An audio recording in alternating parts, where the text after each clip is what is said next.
Hi, this is John. Okay, we're going to make a ring. I began cutting out a piece of 18 gauge sterling silver, and the ring I'm making is a size 8.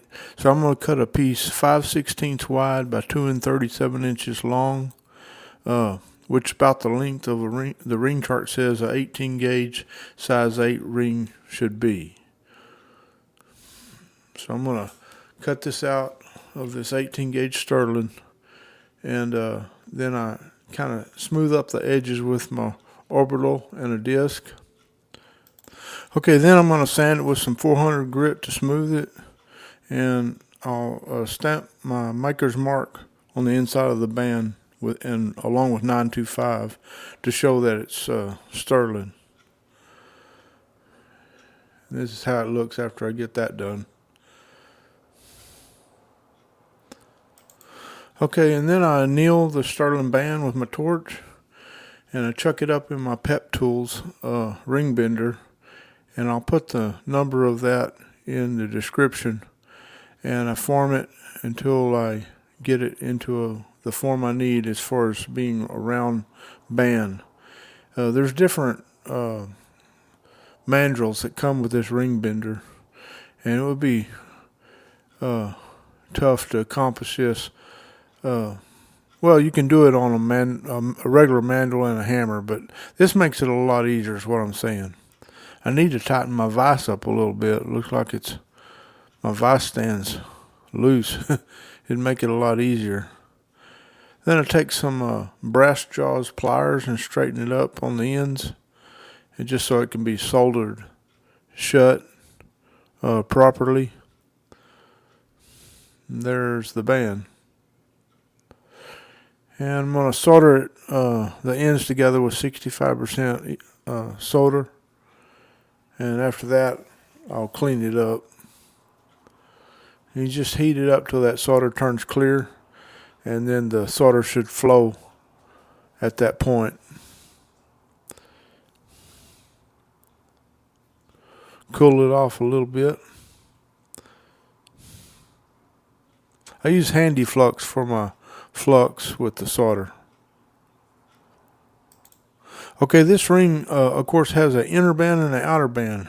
The outer band is going to be 16 gauge sterling, and it's got some splits in it to make it wider. And I put a pattern on my silver and then cut it out. The other band I built just a while ago, I don't know if I said this, but that's the inner band. It's going to go on the inside of this band. And that's the band that will be sized and fit properly. This is a stone. It's a large Chrysocolla stone. I don't know how you exactly say that. They're a copper, a derivative from a copper mine, I believe. And the stone bezel is a 3/16 serrated fine sterling bezel. And I just cut it and I soldered it together to fit the stone. And then I check it on a piece of 14 gauge sterling, and I cut it oversized to make sure my bezel is going to fit, and I have some room for a beaded border around it. And then I take my silicone wheel and clean up the outer band and the splits and the cuts in it, and make sure there's no burrs on it. With a big ring like this, you pretty much have to have an inner band to fit the finger, and then the outer band kind of spreads out and holds the large stone. So that's what I mean by inner and outer band.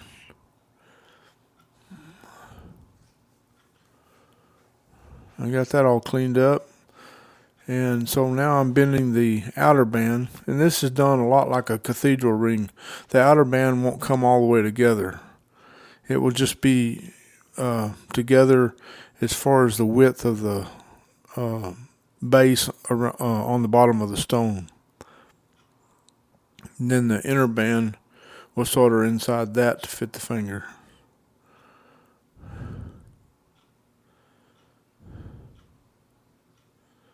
And this is kind of how it's going to be. I'm just seeing how that inner band will fit in here. And that looks about right to make the two go together. So I'm going to take some handy flux, and I'm going to apply it to both the bands. where they fit together to be soldered. And I just cover the whole area that's going to be soldered, and that'll make the solder flow nice. And you got to have a tight fit. You can't have no gaps between these two bands.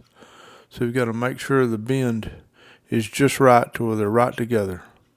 Then I put it on my stand here, and I'm heating it up again till that flux turns clear. And I start adding the solder in from the sides until it flows through the whole thing.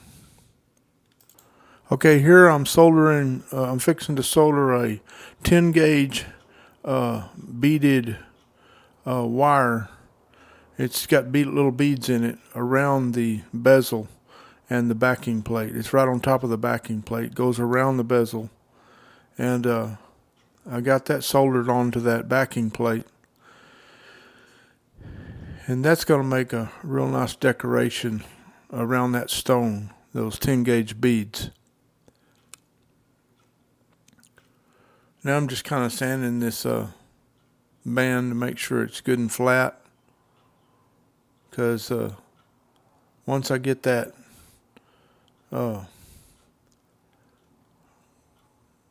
ready to go, I will solder that those two bands down to the backing plate.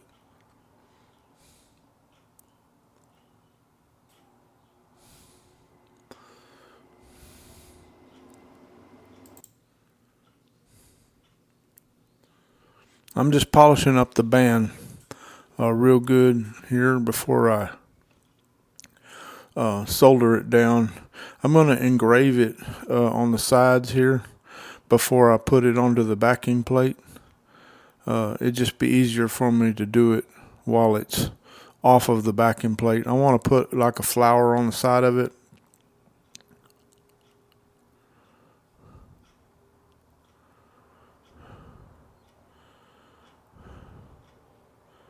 And that's kind of how it's going to look. I'm going to have to trim that backing plate off around those beads before I do anything else here. So I'm just going to take my scroll saw and cut around them beads. I cut real close to the beads and kind of in between the beads to make it kind of have a scallop to look. I love putting beads around these bezels. Makes them look really nice. There you go. Now I'm going to polish that up with a Dremel and a polishing wheel, and polish the bezel and the beaded wire and the plate real good. And I'm using Zam to polish these up to a high polish. I'm just doing all this polishing before I get them soldered together because it's a little easier to move around. I'm still going to have to go back and polish it up some more. Now I'm scribing the side of the band for some lines that I'm going to engrave on it.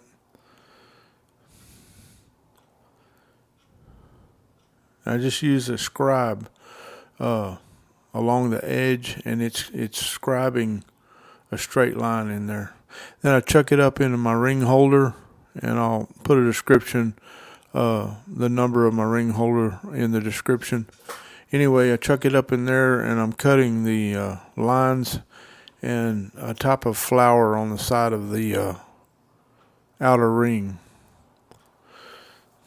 If I did this after I had the top plate on it, it'd be a little harder to turn in my ring holder because that top plate's really big. And this is just a look at what I put on it. It's kind of a flower and then some decorative engraving along the band. Okay, here I am soldering the both the bands down to the main plate, of course, before I put the stone in. And I fluxed them up and just getting it all soldered down. It's pretty easy as long as you have your bands flat and sitting down on that plate. After pickling it all and fluxing it, I repolish the ring, get all the flux off of it, clean up any solder flow out, and almost ready to put the stone in this.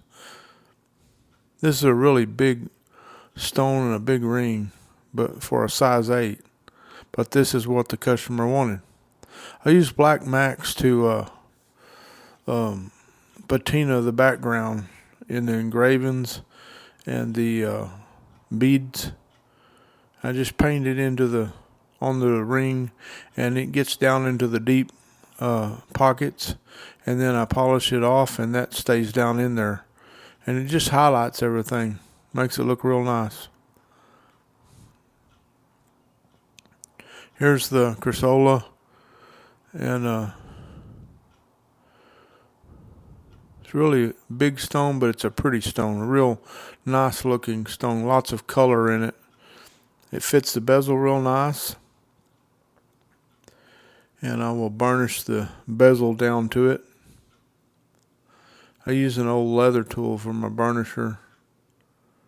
I don't know, I just like it. It seems to work real nice, easy to get around with.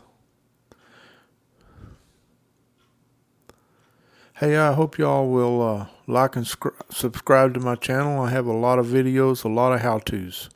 Appreciate y'all tuning in. Thank you.